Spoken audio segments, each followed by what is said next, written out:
You ask Tiger to solve. This deals with linear equations with one unknown. The final result is x equals -9/7. Let's solve it step by step. Simplify the expression. Simplify the arithmetic. Group all constants on the right side of the equation. Subtract 27 from both sides. Simplify the arithmetic.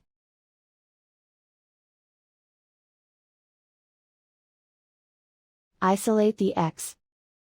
Divide both sides by 21. Simplify the fraction. Find the greatest common factor of the numerator and denominator. Factor out and cancel the greatest common factor.